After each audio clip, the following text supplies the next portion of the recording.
It is not easy to walk away from a salary job and say, I'm going to not know how much money I'm going to make for, I don't know how long. I don't know how I'm going to pay rent. I don't know how I'm going to pay my mortgage, whatever it is. Like, it is the scariest effing thing in the entire world. And so when you make that jump, all of a sudden the people that show up are ones that have been there and they get it and they want to help you be successful, because once you get there, it's the best feeling in the world, and you just want to go back and pay it forward the same way that people who helped you did along the way.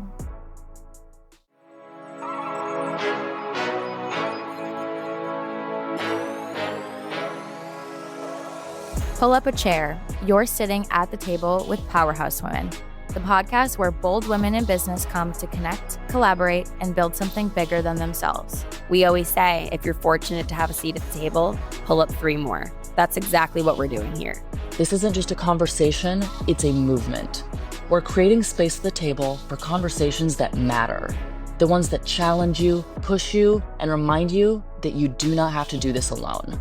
Every episode, we're talking growth, success, and the real, unfiltered truths of entrepreneurship. No gatekeeping, no fluff, just the perspective and community that you need to thrive. So if you're ready to surround yourself with women who get it, you're in the right place, and there is already a seat with your name on it. What's up, Powerhouses? Welcome back to At the Table with Powerhouse Women. Today, we're pulling up a chair for Emily Dempsey.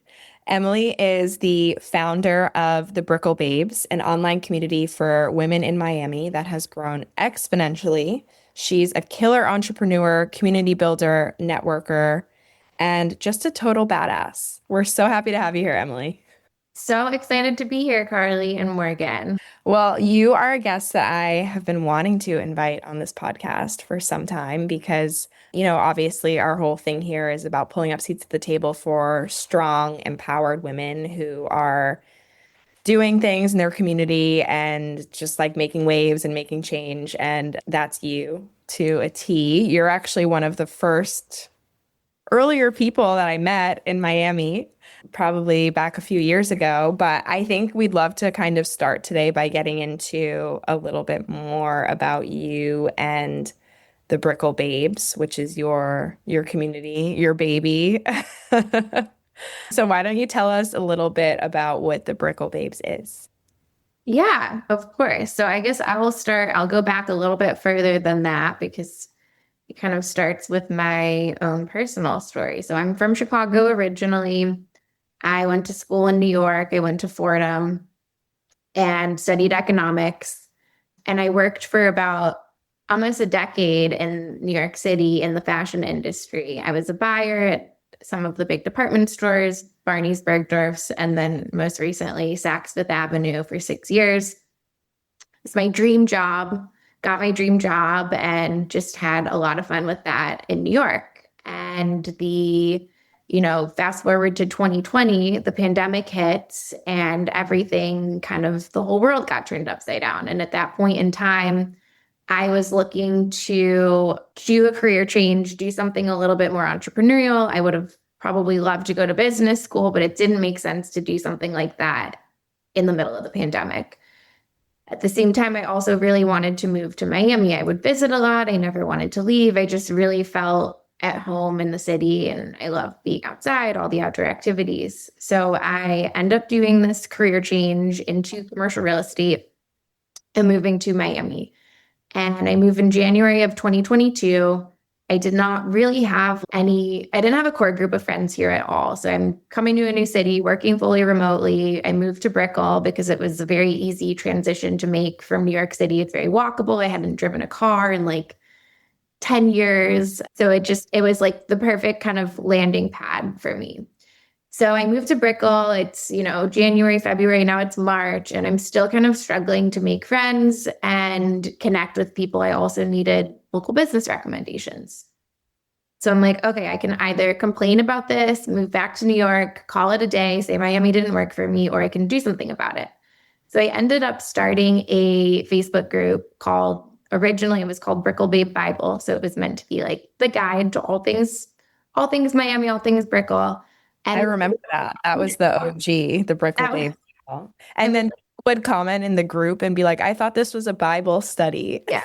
Everyone thought it was like a religious group. And I was thinking like Bible, like Kardashians, Bible, guide, like whatever. And just not everybody got it. So we were like bubblegum pink, like swirly Barbie logo. And anyway, so that was our original name. And then the group just grew very, very quickly. We had a couple hundred members within the first week. We hosted our first happy hour, 20 people showed up, and we just kind of kept going from there. So today the community is over 50,000 women. We've hosted over 150 events, and we just keep growing. We have 12 ambassadors who are very involved. They host their own events. They are just kind of ambassadors of the community. Our group reaches from South Miami all the way up to Palm Beach. We have people come from Palm Beach, Boca, Pinecrest, just really all of Miami. And it's women looking to connect with like-minded people, looking to make friends. Maybe they're new to the city. Maybe they're in a transition period in their life and just looking to get back out there. So it did not start off as like a career or a focus for me. It was honestly like a self-serving need that I had a problem I needed to solve for myself. And it just kept growing and growing and growing. And so now today where we sit, it's become something that's really important and powerful. And it's really changed my life in a lot of capacities. It's opened so many doors. And it's incredible. Yeah. 50,000 members is insane. Like, Yeah. but I think also a part of it is things kind of, I don't know how to say this. Things tend to work out, I think, when they're formed organically. Like, I don't know, Emily, obviously we haven't talked too much in depth about the story of like Powerhouse Women and what we've got going on over here, but that formed super organically. It was like 5 friends in a group chat, just like needing some real estate advice and community. And now we have this amazing thing. And it's like same sort of thing for you, right? Like you didn't even set out to build this community, and now you're at 50,000 women. Like that's insane. Yeah. What were some of your like first action steps? Because you weren't thinking that you were going to get that big. Like what were the first things that you were doing that you got that many members in the first week? How did you set up the first event? Like what was the thought process behind all of it that led to that? Yeah. So I was in a different Facebook group it had been around for a long time, like pre-pandemic. So it was very anti-transplant and kind of anti-women. And Carly probably knows which Facebook group I'm talking about. Yes, I do. And it didn't feel like a safe space. So I'm like, okay, I am going to make my own group. And I was like a Navy SEAL agent. I messaged all of these people that had been commenting on other posts in the group that like resonated with me. And I said, hey, I made a different group, join it. And so I spent a couple hours doing that, getting all these people to come over, and they did. And then they start talking on the new Facebook group and people are like, let's meet up. So we organized a happy hour at Moxie's, which is like a sports, like kind of a higher end sports bar in the center of Brickell. And they only let me make a reservation for 4 people. I also didn't know how many people were going to show up. We ended up getting 20 people to show up to that first happy hour. And then from there, we kind of kept it going every other week. And at the beginning, it was like pulling teeth, trying to get these venues to give us a section or a dedicated space for 20 women, 40 women. And then eventually the tables turned. And now fast forward to today, I have like 40 to 60 brands a week reaching out, asking to host us. Can we do events with them? Can we come in? We'll give, just offering all kinds of stuff for the community. So it's really been interesting to see the evolution. And now we've become a powerful voice within Miami and very influential in that regard, almost like a local community influencer, so to speak. It's incredible. I'm a big believer too. And in like the timing has to be right for everything. Things have to align. And, you go through all these different phases in your life. And when the timing is right, things will happen the way that they're supposed to. And I think like timing definitely played a huge role in what you've built, right? Because you trusted your gut and you did it at the right time, a time where so many people were like so desperately seeking like connection and community, and it might be different if you never started that group and you set out to start it tomorrow. Like you're in a different place in your life. People are in a different place than they were maybe a few years ago. So I think it's so important.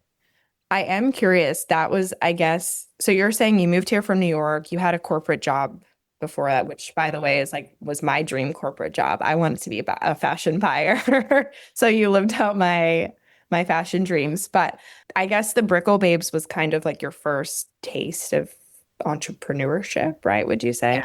Yeah, I would say so. I mean, as you guys know, working in real estate. So real estate, you are an entrepreneur. You're a 1099 employee at a brokerage. You're an entrepreneur. You're not getting a paycheck every 2 weeks. So that was my first jump into, so that was my career change. I don't remember if I said that or not on this podcast, but that was my career change was into commercial real estate brokerage. So I like make this jump. It's so scary. You like don't know when you're getting your next paycheck, but the sales cycle is very long in commercial real estate. So I did that. And then coming into Brickell Babes, this was my, I did have, when I lived in New York, I did have a health and fitness brand. Is essentially a health and fitness influencer. I would review different studios. I would host workout events. I would, review products in the wellness space. And it was called Detox to Retox. I archived that when I went into commercial real estate, because in real estate, your personal brand is so important. And I couldn't be Detox to Retox trying to sell, a warehouse in the middle of Central Florida. It's not very professional. So that was like my first taste at entrepreneurship, was being a health and wellness influencer, and why I think I was able to, I took a lot of skills from that experience and applied them to this community. So from day one, I've treated Brickell Babes as an influencer. We've had a media kit since probably so the community started in March of 2022. We probably had a media kit by June of 2022. And that was my value proposition to all the local businesses that we were working with. And that was how we were able to start getting, more interesting events, cooler partnerships, and just a lot of cool, high value experiences. Can you explain what you mean by that a little bit more? Like media kit, do you mean you just had like a lot of content stashed? Yeah. So what is a media kit for people who do not know? So if you are an influencer, you're a celebrity, you're somebody that is a prominent figure in press and media, you're going to have a media kit. So it's going to have like an about me page, and then it's going to talk about your social reach and who your demographic is, who's following you, who's listening to you, who are you influencing. So when we talk about Brickell Babes having a total reach of 50,000 women, that is across a couple different platforms. So that's across our Facebook page, our Facebook groups, our email list, our Instagram, our TikTok, all of those things. So what are the demographics in each of those communities? You capture the analytics from each platform, and then you bundle them up, and you have basically like a resume for your brand, your personal brand. So like Carly Sells Miami could have a media kit that you put together and you're sending out to people to get partnerships beyond just Carly being a Miami real estate agent, right? So you could have that, and like you probably should, right? Because you have a highly engaged audience and you're always posting on social media. So like you should have a media kit. But anyway, it's like your kind of like report card on your personal brand, your community brand, whatever it is. And that's your, I'm losing the word for some reason, but that's your your introduction in the door, like what would draw people to want to work with you. Yeah. This is why we invited you on this podcast, so we could learn some nuggets from you. Everybody needs a media kit. And then you put in there, so like Brickell Babes, so we partner with a lot of local businesses and we convert. So we, fitness studio, we will work with them as a top of funnel marketing vehicle across our channels, across Instagram, newsletter, in-person events. and we drive them new leads, they're responsible for then taking those leads and converting them and selling memberships. So what does that look like? So I have in there also case studies and metrics on how are we converting for these brands that we partner with? Because if your brand is going to pay you, they want to know what kind of value are you bringing to me. So for example, we have a cosmetic dentist that got recommended a bunch of times in our Facebook group. She had just bought a practice up in Aventura 6 weeks prior. And she came to our happy hour in May at Catch. And she came up to me and she said, Emily, like, we had a couple of people recommend in the Facebook group. I haven't even had this practice for 6 weeks. I've had one deposit for a full set of veneers and 3 people commit to do veneers with me. The lifetime value on that for her and revenue that she got is over $50,000, well over $50,000. So just from a few snippets of engagement in our community, we've driven somebody $50,000 to $100,000 in a few weeks. The value that you place on that, that's huge for a business.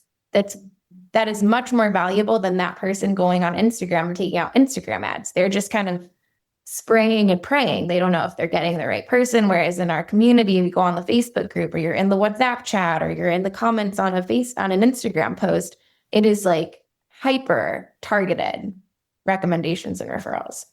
100%. I think the key, like listening to you speak about this, is what you've built is so much more than just an online community, but you're very business minded and you know how to talk about it and you know how to present it. And you also know that the value that it brings to, to any potential like partners or brands that are approaching you. Would you have any advice for someone who's just starting out and wants to create this sort of like community-based business? Yes, I would. So I would say it's a lot of work. Community is like the most rewarding thing for me. I'm super passionate about it. It makes me feel alive. It is my like North Star and mission in life is connecting specifically women with each other and helping them become the best version of themselves personally and professionally. But it's a lot of work. Like community management is not for the faint of heart. People, especially women, are incredibly vocal. And it's so many touch points because you're not just like, you're a public facing brand. You have a responsibility. You have to maintain integrity with your audience, but then you also have to deliver on a customer service front. You have to constantly be producing content to stay relevant and top of mind. You have to moderate the community. There are bad actors that slip in. There are men that get in, but like it is not for the faint of heart, but it is hands down the most rewarding and empowering thing that I've ever done. And I would say if you are passionate about building community and connecting people, then you should 100% go for it and go all in. But know that it's, it takes a long time. This community has now been around for almost 4 years. And I really struggled to monetize it for the first 2 years. Not to say that I was taking it seriously as like a business the first few years. I treated it more as a hobby and I got some fun perks out of it. But then really elevating it to the next level, like you have to get systems in place. You have to get help. You have to make the investment in that capacity to be able to scale and continue to grow. I love that.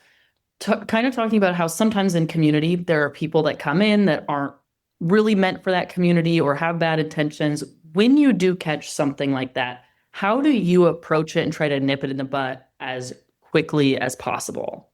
I would say just like being totally like, you have to have your North Star and you have to have your mission and you have to know what is aligned and what isn't aligned.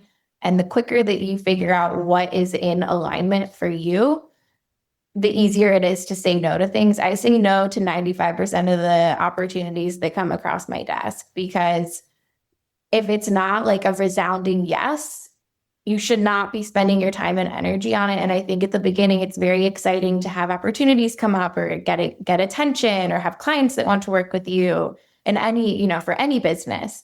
But once you start realizing this is in alignment, this is not in alignment, it becomes a lot easier, but you have to be really confident and secure with yourself to be able to get to that place. Trust your gut. You're literally speaking Morgan's language. Morgan's favorite word is alignment. And like she always speaks about it like so similarly to how you just did. I think it's so funny. Yeah, no, I think that's so. I was actually on a panel last night, and that was part of my advice was say no more often. And every time I say yes to something, I'm so much better about it now. But every time I say yes to something now that in my gut, I know I probably shouldn't, even if it's 1 degree away from alignment, that still takes such a toll, and it takes you away from all of the other better opportunities that are there for you. So yeah, you're speaking to me there. The number of times I've used the word alignment this week, like I'm also like really big into horoscopes. So like my chart right now, there's a lot of shifts and changes, and it's all about energetic alignment. And it can be really scary once you start saying no and you take the space. And sometimes it means you have a couple weeks or a couple days or a couple months of quiet. And that can be really uncomfortable for people. But once you learn to sit through that, what comes on the other side is so worth it. You just have to trust the process. I'm not there yet, but I'm inspired by you guys because I need to get more aligned. I know the things like in my core that are not aligned, but I need to get better at saying no and less people pleasing and just like following that alignment. So this is the advice that I needed today. I'd love to kind of shift gears a little bit and just talk more about where you see things going for yourself as an entrepreneur. Now that you've unlocked this incredible world of entrepreneurship over the past few years, is it something that like you see yourself as an entrepreneur now forever? 100%. I'm not going back. It is not. It is not an easy road. The waking up in the middle of the night, coming up with ideas, having an identity crisis. Oh my God, it is not for the faint of heart, but I feel very, very lucky and very grateful that I have so many other like badass women in my life that are doing similar things in completely different industries or totally similar industries. And we're able to support each other through the process, whether it's, sending silly DMs or text messages, or like I have a couple girls, I will go on like, I'll not rage text them, but like basically rage text them like all of my thoughts or ideas, and they do the same back to me. And it's like sometimes when you're a solopreneur or building out a team, like you need to bounce your ideas around off of other people, and having the community to be able to do that of other women in the same position is the most empowering thing. It's not possible to do this, to go on this journey alone. No, it's really not. And I think Morgan and I have found that so much through Powerhouse Women. I mean, it's like totally changed my life having a group of women to just be able to lead. Like you're saying, sometimes it's even like I feel like I know in my gut like the answers to something or what direction I need to go in or what I want to do. But it's nice to just be like reaffirmed by someone that you trust and like you value their opinion and they're like, okay, you're on the right path, even if that's just like dumping your thoughts or rage texting a lot of messages with no rage. Yeah, I feel like there are so many people in your corner too. When you really do make those connections and it's a true community, like we can have the 5 of us that are the founders, we all have similar ways that we approach business, but we also have our own lanes and our own goals as well. And it's nice to be able to have 5 people that can be like, hey, I have advice for you, but I also know that your goal or your technique or something is a little bit different. So take it with what you will. Like take pieces that align with you and leave the stuff that doesn't. Instead of I've definitely been in groups in the past where people will, whether it's giving advice or just talking to you, they almost push their entire opinion and viewpoint on the other person, and then you feel squashed by it. And that's very different than a true community of people that have your back. Yeah, it's completely different.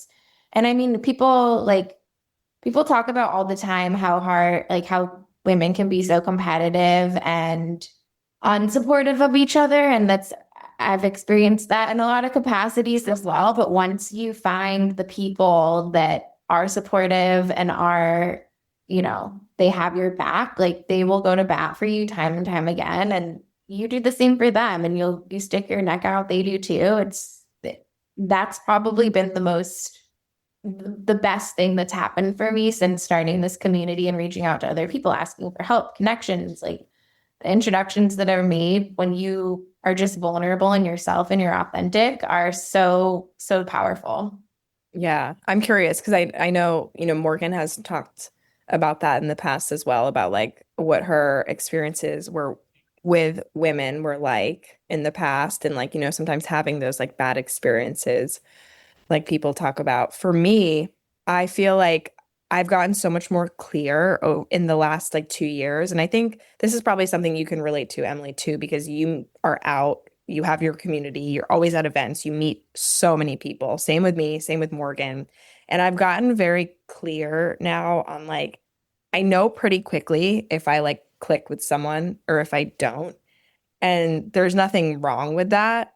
It's just like you're either on the same page or you're not. And I think adding an extra layer into that is like being an entrepreneur and like all of our drive and our ambition and how hard we work and like our vision. So I'm curious if you have felt the same way or like any shifts in like your relationships or your friendships as you've like grown over the past. 100%. 100%.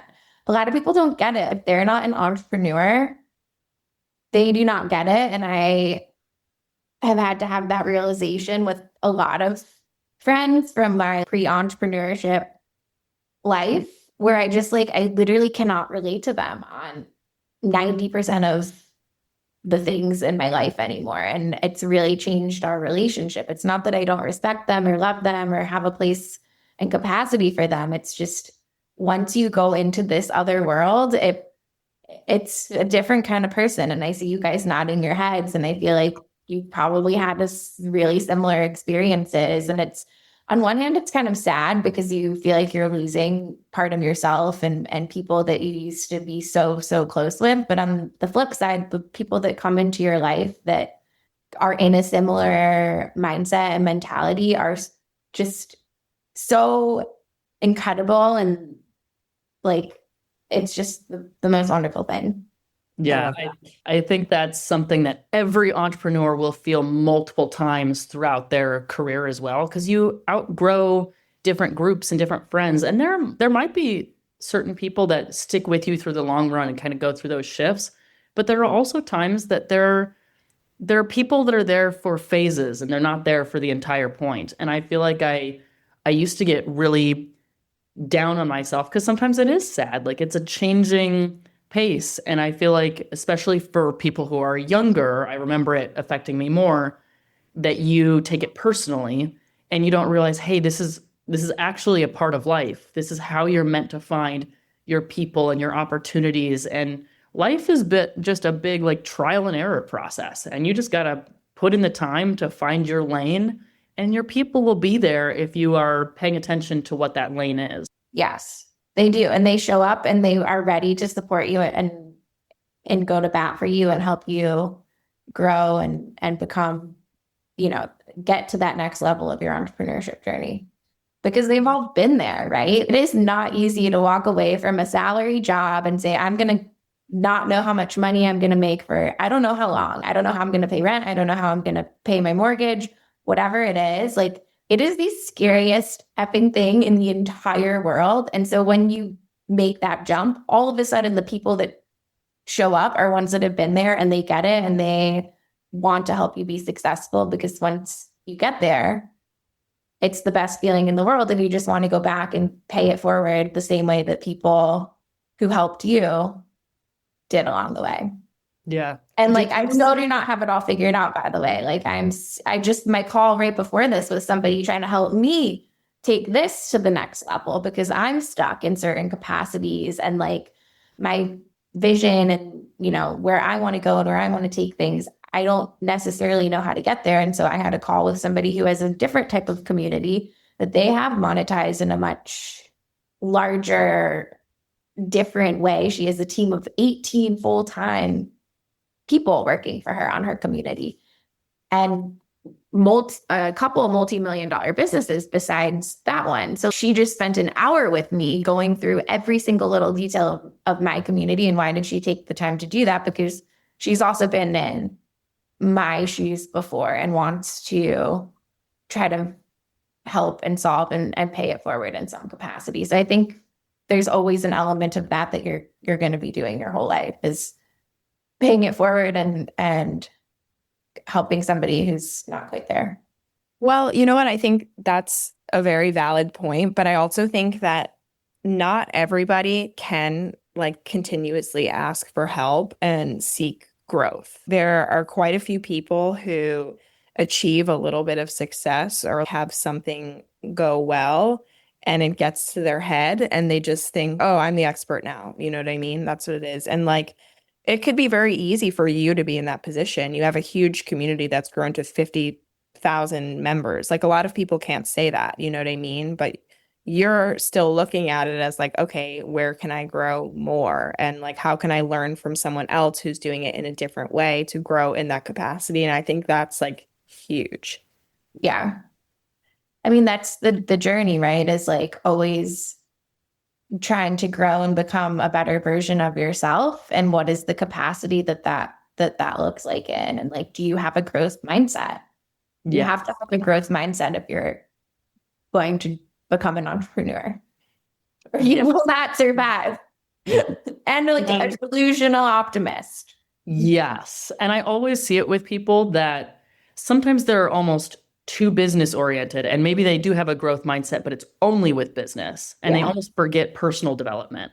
And those two things, if they are not working together, they will bleed into one another. If your personal life isn't going well, it will eventually catch up to your business. If not fully work in tandem. It sounds like you were in the wellness space as well. You take your spiritual life, your wellness life, your business life, all of it with a growth mindset. Have you always been that way and kind of seen that all intertwined together? Have there been moments where maybe you forgoed some of that and didn't find that balance? How did that kind of come to be, and where do you feel like you are now? Yeah. I mean, I would say I've always been like a very optimistic person, glass half full, since I came out of the womb. And I've always been really, really had a passion for wellness and fitness, which I think is important. That's just been something innate inside of me.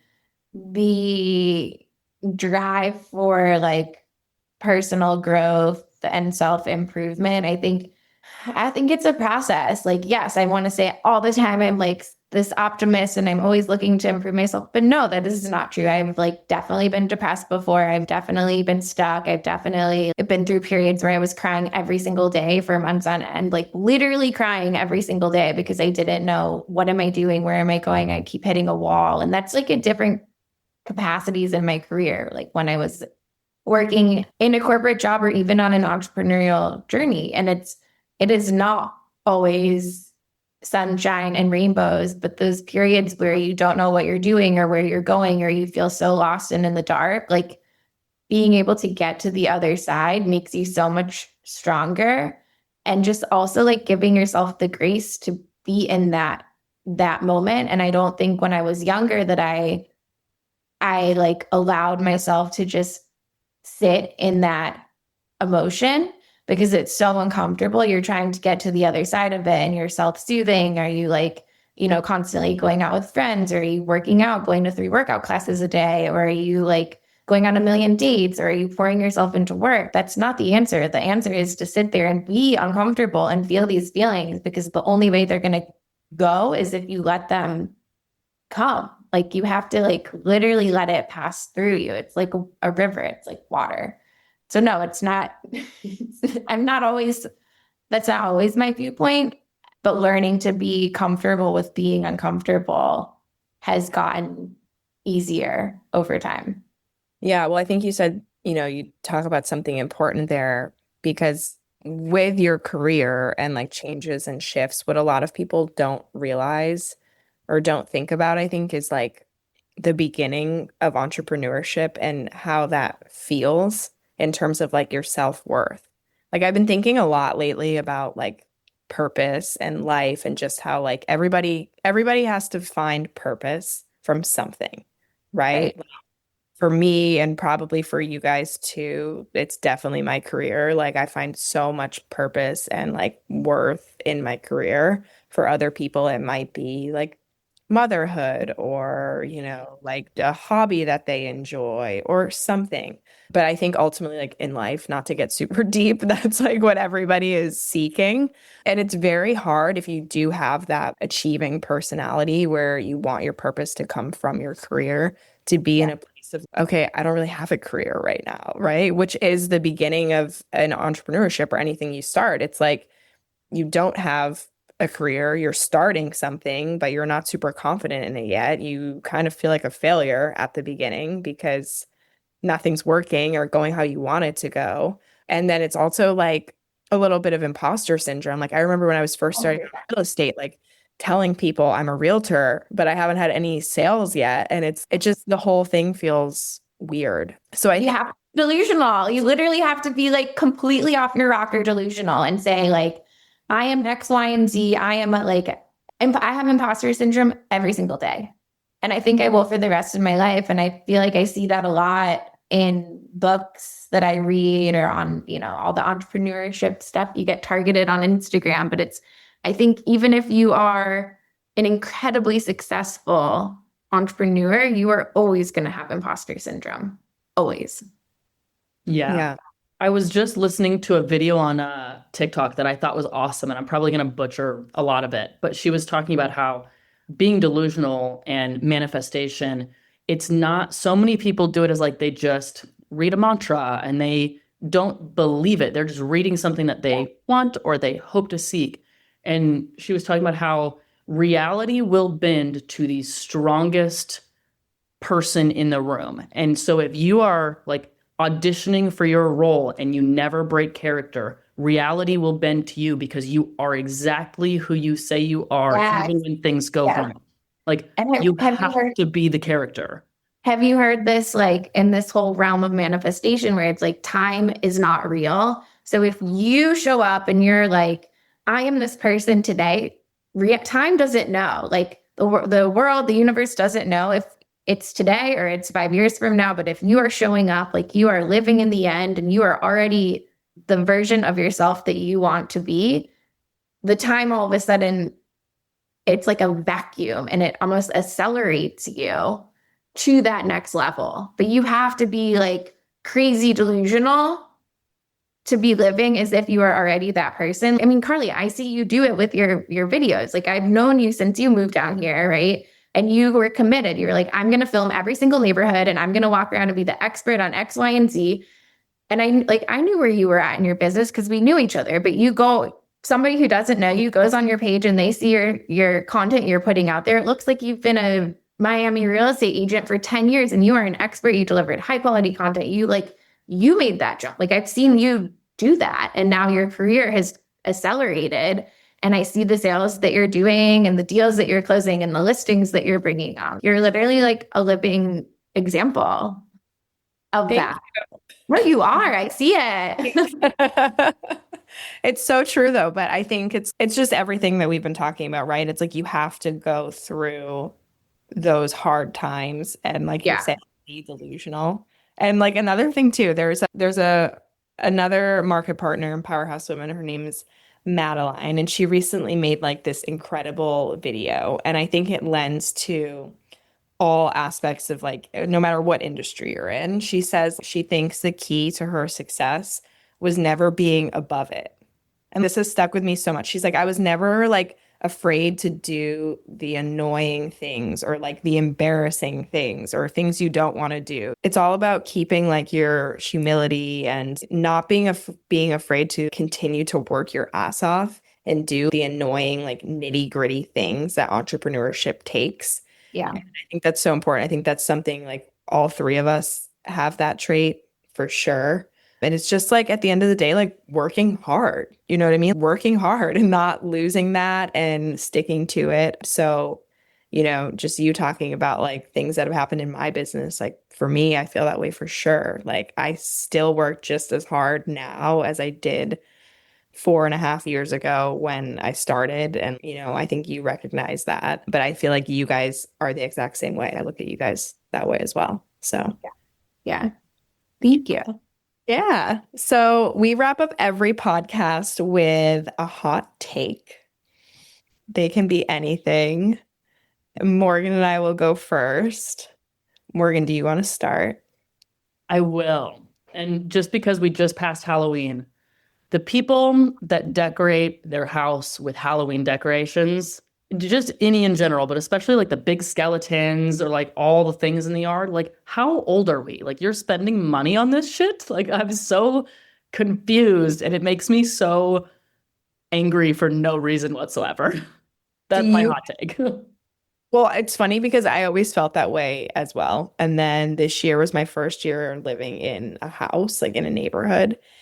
And I was like, oh, I'm not doing Halloween decorations like that. And then when it came time for actual Halloween, I felt like a loser because everybody on my street, all the trick-or-treaters were like crowding at the really cool houses that have all these massive statues in the yard, and like barely anyone came to my house. And so I was like, you know what, next year I think I need to do this, but maybe I'll just put the decorations out on the day of or something.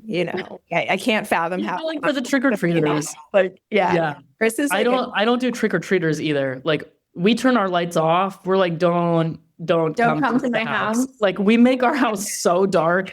People will still come up and we're like, we don't answer the door. I'm like, usually we leave. I'm like, I don't want your kid coming to my house.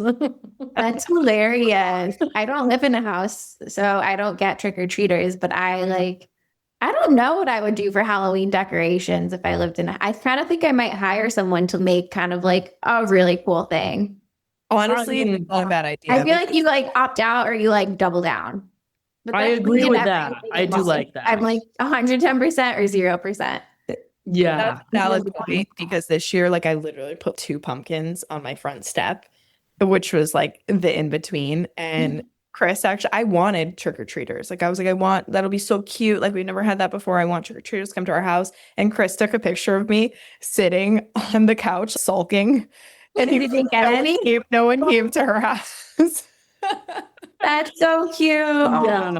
No, the in-between definitely. So I do remember growing up in DC, Halloween was a big deal that they would like block off streets, and there was on Brandywine Street, it was always these big lawns leading up to these houses. They would always do a huge block party to the point like the adults would get to the door and they would pass out wine. Like it was like a big thing, which was awesome. And the houses would compete for like haunted houses. Now they hired all the people. Like it was an ordeal. That was awesome. But also I'm not going to do that. I'm not going to do that for one day. But I will go visit your street if you're passing out wine and doing the whole thing. That's cool. Yeah. Otherwise, don't come to my house. Yeah, I get it. Okay, my hot take. This might offend some people, but I guess that's what a hot take is. I'm not a big like birthday person. Like I just don't really care that much about my birthday. I would be totally fine to like spend my birthday alone out doing a yoga class or just like doing things that I like.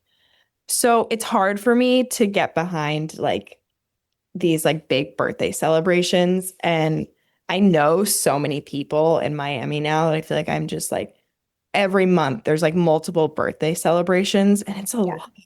And it's, like I feel like after a certain age, like when you're like younger, it's fine. But like after a certain age, maybe just like do something nice that you enjoy. Take yourself out for a day or like, I could go celebrate your birthday, but maybe it's like a hosted thing. Like I just don't think it needs to be like this massive birthday celebration where everyone that has to come and spend a lot of. I like fully agree with you. Anytime I've had a birthday party since I think I turned 30, I take my friends out to dinner.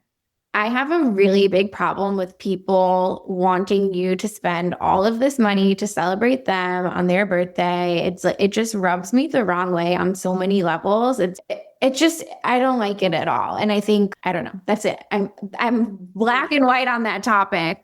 No, I completely agree too. I don't know if you have people in your area. I don't know if this is a Scottsdale thing or not. It seems kind of Scottsdale-ish, but I guess Miami sometimes they kind of follow suit. But people will do like birthday weeks here, Yeah. and they will do like multiple events for things. And I'm like, I love you, but honestly, you're not that special. Like, I'm sorry, but you're not. If we're really friends, I'm gonna celebrate you any day of the year when other things are going on. But when you're making it all about you and we have to come to all of these different things and spend money And pay for them. It's like, who do you think you are? Yeah, I I'm don't like, get come it. on. Like in my perfect world, I live in, a beautiful house. Me and my husband, we have the most fun party for my birthday. Maybe it's a theme, like a silly theme, and all these couples come and we take care of everybody. And there's a chef and some entertainment and music. And it's like a big party. And it's like me saying thank you to my friends. Actually, you know what we did at my birthday this year is I went around the table and because not everybody knew each other. And I said what I loved about each person and what they brought into my life and how, just a little introduction to them, like for each other, because they're special to me. I want them to meet each other. I took care of dinner. And then, of course, they end up going around and they're like, well, you're so special to us. We each want to share something like we're grateful for you or how you've inspired us or X, Y, and Z, which honestly, that was the best gift ever. And I wish I had it recorded and written down so that when I'm feeling sad or depressed or having a bad day, you can go back and I don't know. That's me and my little birthday. No, I love that. Perspective. It's like, thank you for being my friend and coming to my day to be with me. I'm lucky to have you. Yeah. And let me set it up and kind of celebrate you guys as well as me in my life in the way that I want. And set it up myself. Yeah. And I'll take care of it. Yep. And if I want to do something bougie or I want to do a dive bar or whatever it is, you're coming there to be with me. Yes. Right. Yep. Love it. Not because you're obligated. Yeah. 100%. But I will say when I did this for my 30th birthday, I did not tell my friends I was going to pay for everything because I wanted to see who showed up, which I don't know if that was the right thing to do in retrospect. It was almost kind of like a test, like setting people up for failure. Maybe I wouldn't recommend that. And now it's, because some people are in different financial situations or whatever it is. And it's like, hey, this is my treat. I want you here. Please come. Yeah, I like that. I think that's a good way to approach it. Yeah. Lesson learned to my younger self. We all need those, right? Not a good idea to try to test your friends and you will be disappointed. Do we have a hot take, Emily? A hot take from me. I have a controversial hot take, but I don't know if I want to say that one. I think you should. I love it already. You think I should? Okay. So my hot take is the Brickell Babe, I think, is over Brickell. Oh. We would 100% agree with that. Okay. I think you need to elaborate a little bit so that I understand, but so that Morgan understands it all. Listeners. Okay. So for anybody listening that is not at all familiar with Miami, Brickell is the neighborhood that is essentially, it's like a mini Manhattan. It is the financial district, all of the trading desks, finance firms, hedge funds, all these companies are here in Brickell. There are tons of beautiful new skyscrapers, apartments. It's very walkable. It's essentially a little New York on the water. I've lived here now almost 4 years. It has changed dramatically in the 4 years that I have been here. And I loved it when I first moved here, but the way that things are just evolving, it's growing so fast. The homeless population is increasing. There's a beautiful little man-made key off of Brickell, right by the Miami River in Key Biscayne, called Brickell Key. And this was one of my favorite places to go every single day. Sometimes twice a day, I do a lap around Brickell Key, 2 laps around Brickell Key. It's very popular for running. They unfortunately closed it down a couple of months ago, and it will be closed for the next 5 years because they are doing a new development on the island, and they feel like they can't properly, maintain the infrastructure while they're doing this giant new construction project on this private man-made island. So it is closed. That was the one thing that made it sustainable for me to live here, was being able to go on these sunrise walks in the morning, look for dolphins and manatees. the iguanas, you know, like just so beautiful. It was just the perfect kind of city / Miami Beach living. So that's closed. The homeless population is growing. And then the corner that I live on, they now film a podcast every single day on the corner. And Like a there public are corner? like on a public corner. And the one guy that comes the most is this like woman hater. And so he's constantly like having people like step up to the mic and try to argue with him about dating and like women's value in society and like men's value in society. It's very angry. It's very hostile. And then it's just, it feels like Times Square. It's not peaceful. I have this stunning view I'm looking at out my window right now that I love. I love my unit. But the second I step outside, it is pandemonium, chaos. It is no longer relaxing. It is so crowded. Like my lease ends in 2 months, and I am very excited to not be in this neighborhood anymore. I think it's just an interesting, it kind of matches almost maybe the flow of like where the Brickell Babes is going, like your evolution and also the evolution of like people in a community as a whole, because Brickell is always the first like natural stepping stone for people who really like Miami. Like it's an easy place. You can walk to everything. There's young people. You'll be out meeting people.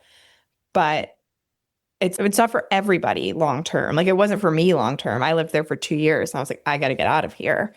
But I still help, like I would say like probably 60 to 70% of my clients still want to live in that neighborhood. And I explain to them like the pros and the cons. And like I do still think it's a great neighborhood, and it's just not for everybody. And even like Brickell Babes, when it first started, I feel like it's all women that live in Brickell. And now it's like expanded so much, people living in other places, you know? So no, it's a great spot. It's a great place to start. But I think as Miami continues to grow, like it's experiencing exponential growth right now, like things are going to change, and they're changing really fast. It's a great place, but I think it's not the end all be all. Yeah. Yeah. Do you Do feel you like have your eyes on like a specific space after Brickell? Yeah, so I actually looked at some apartments yesterday. I looked on the beach, and then I will also look in Edgewater. And it's kind of like, I love the Miami Beach neighborhood, Sunset Harbor, Flamingo area. I love being over there. It feels like being in the West Village again. The people, like it's amazing. The buildings are all very old for Miami.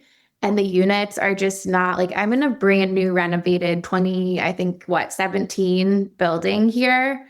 And it's beautiful. So to go then to be in a better neighborhood, but a worse apartment, I feel like I did that already in New York. And then in comparison, Edgewater is a bunch of brand new buildings on the water, stunning views. It's a much quieter neighborhood, but there are a lot of new things opening up over there that it's like, it feels kind of like a calmer, tamer Brickell. And you guess what? Get to walk along the water, since they took that away from us for the next 5 years. Yeah, that makes sense. So I also, It's the next step. Yeah, it's the next step. It's like the evolution. So I'm excited. I'm so excited. We'll see where I land, but I asked the intuitist this week to pull some tarot cards for me and tell me where to go. He said 52% Edgewater, 48% Miami Beach. Can't go wrong. Wow. Okay. Like, it's never that close. Either one will be great. I'm like, oh, isn't that helpful? I came for you for a reason. Yes. I love it. Well, thank you so much for being on the podcast today. You had so many good nuggets, and you're just so inspiring. Like every conversation that I have with you, I leave feeling like energized, which I know is something like Morgan and I talk about often, and like how important that is. So it's always a good one. Where can everyone find you, connect with you, follow you? Yeah. Well, I feel the same way about you, Carly. So I always enjoy our time together. You guys can follow me on Instagram, LinkedIn, Facebook. I'm Emily Dempsey. And then you can also follow us, the Brickell Babes. We are on Instagram, LinkedIn, Facebook pages, Facebook groups, and you can get on our email list too. Amazing. Awesome. Thanks, Emily. Thank you, guys. Have a good rest of your day. Thank you. That's a wrap on this episode of At the Table with Powerhouse Women. Thanks for tuning in. If you love today's conversation, be sure to like, subscribe, and leave a review. Your support helps us keep pulling up more seats at the table. Want to keep the conversation going? Join the movement at powerhousewomen.com/society. And connect with us on Instagram at Powerhouse Women. Until next time, keep showing up, keep building, and remember, there's always room at the table for you.